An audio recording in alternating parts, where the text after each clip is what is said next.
पूर्व मुख्यमंत्री श्री अखिलेश यादव जी ने एक प्रेस कॉन्फ्रेंस की। उन्होंने टोटी चोर कहने पर अपने मन की पीड़ा को व्यक्त किया। मैं एक बात कहना चाहता हूं कि राजनीति में कुछ मर्यादाएं, कुछ सीमाएं जरूर होनी चाहिए। आप अखिलेश यादव को टोटी चोर कहते हैं, ठीक है, आपका राजनीतिक स्तर गिरा हुआ हो सकता है, आपकी सोच घटिया हो सकती है, आपकी मानसिकता गलत हो सकती है, लेकिन कभी आप लोगों ने इस बारे में सोचा कि अखिलेश यादव जी के बच्चे जो स्कूल में, कॉलेज में पढ़ रहे होंगे,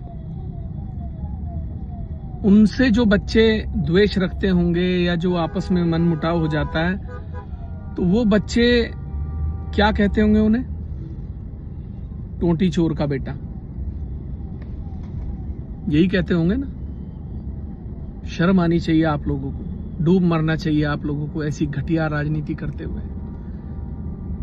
अखिलेश यादव जब मुख्यमंत्री बने तो लोग कहते थे कि पिता के दम पर बन गए। पिता के दम पर राजनीति है।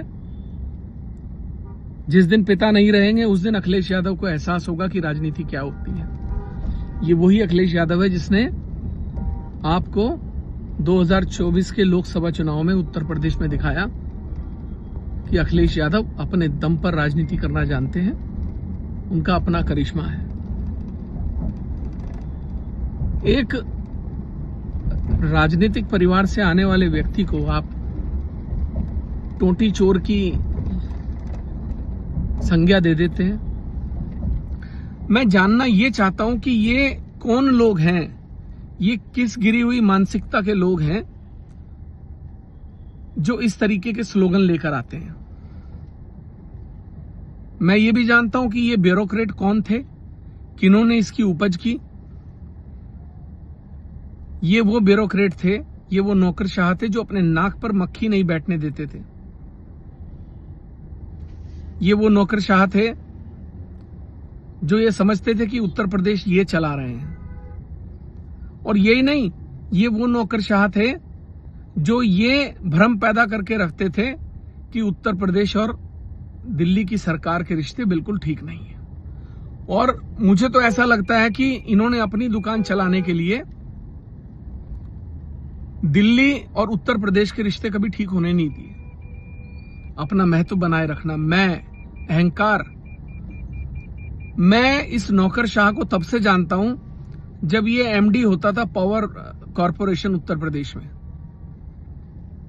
और इनकी पत्नी एनडीटीवी के कार्यक्रम में, एक गानों का कोई कार्यक्रम था, एक कंपटीशन था, एनडीटीवी सारेगामा या कुछ करके इस तरीके का, उसमें पार्टिसिपेट कर रही थी। तो उस समय ये व्हाट्सएप होते नहीं थे, ऑनलाइन जो है, क्योंकि 2007-8 की बात है ये, जो मुझे याद है। और इन्होंने उत्तर प्रदेश पावर कॉरपोरेशन के लोगों को काम पर लगा दिया कि सरकारी, क्योंकि उस समय सीयूजी नंबर मिले हुए होते थे एमटीएनएल के, बीएसएनएल के, तो उन्हें यह कह दिया कि भाई वोटिंग शुरू कर दो, कि भाई किसी तरीके से अपनी पत्नी को जिता ले जाए। मेरा ये कहना है कि अब नाम लेने में भी मुझे कोई परहेज नहीं है।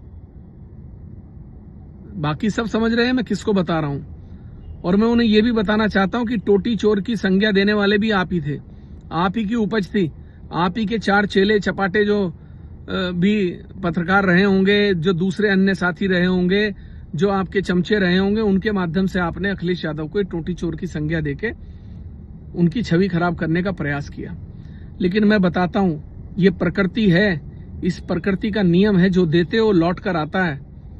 ध्यान रखना अवस्थी जी, ध्यान रखना। जो बोया है ना, काटना वही पड़ेगा। बोया बीज बबूल का तो फल कहां से आए। ये जो बबूल है ना, ये एक दिन आप ही के लगेगा, चुभेगा। किस तरीके का षड्यंत्र। एक युवक राजनीति में संघर्ष कर रहा है। उसने अपनी राजनीतिक पहचान अपने दम पर बनाई। ठीक है, पिताजी एक विरासत सौंप कर गए थे।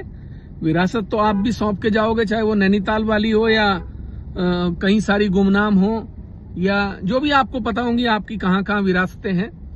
आप भी किसी न किसी अपने परिवार को सौंप के जाओगे। तो ऐसे ही अगर मुलायम सिंह यादव जी अपनी विरासत अखिलेश यादव जी को सौंप कर गए थे तो उन्होंने उस विरासत को भली भांति संभाला, अपना नाम पैदा किया, अपना इकबाल बुलंद किया और ये दिखाया कि अखिलेश यादव किसी के मोहताज नहीं है राजनीति में।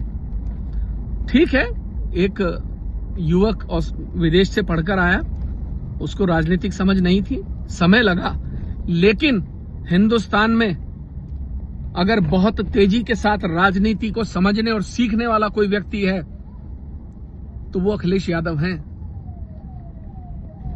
जितनी तेजी से उस व्यक्ति ने राजनीति को सीखा और समझा है, ये एक राजनीति के इतिहास में बहुत बड़ा उदाहरण है।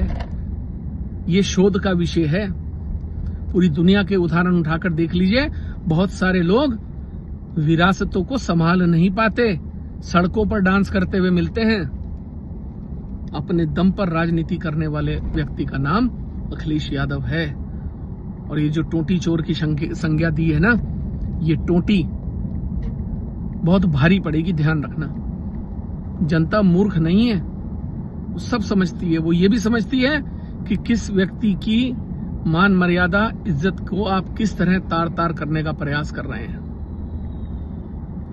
मैं आपसे सबसे कहना चाहता हूं, षड्यंत्रकारियों से और राजनीतिक लोगों से भी, कि राजनीति के स्तर को नीचे गिराकर राजनीति ना करें, मर्यादाओं में रहें, सीमाओं में रहें और आने वाली पीढ़ी को एक मिसाल के तौर पर ये उदाहरण दें कि राजनीति स्वच्छ होनी चाहिए। राजनीति में द्वेष हो सकता है, राजनीति में झगड़े हो सकते हैं, राजनीति में मनमुटाव हो सकता है, राजनीति में मतभेद हो सकते हैं, लेकिन मनभेद नहीं होने चाहिए राजनीति में। राजनीतिक स्तर इतना नहीं गिरना चाहिए कि आप किसी व्यक्ति को, किसी बच्चों के बाप को एक चोर की संज्ञा दें, उसे आप टोटी चोर कहें। कभी विचार करिएगा, अगर मेरी बात समझ में आए तो अपने से माफी मांग लीजिएगा शीशे में खड़े होकर। कभी सोचिएगा, उन बच्चों को क्या पता, उन छोटे छोटे बच्चों को क्या मालूम कि उनके पिता को जो लोग ये कह रहे हैं ये राजनीति है, षड्यंत्र है।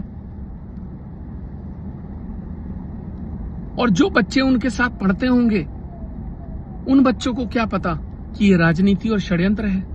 वो तो ये पूछते होंगे ना कि यार तेरे पापा ने क्या टोटी चुराई थी, क्या घर से टोटी ले गए थे तुम चुरा कर। बहुत दुखद है, ये शर्मनाक है। डूब मरना चाहिए आप जैसे षड्यंत्रकारियों को। और सच बता रहा हूं, अगर आप मेरे राज्य में उत्तराखंड में होते ना तो मैं दौड़ा दौड़ा के मारता, दौड़ा दौड़ा के सड़क के ऊपर, और सारी राजनीति निकाल देता, आपकी सारी गुंडई निकाल देता। मर्यादाओं में रहिए, मर्यादाओं में।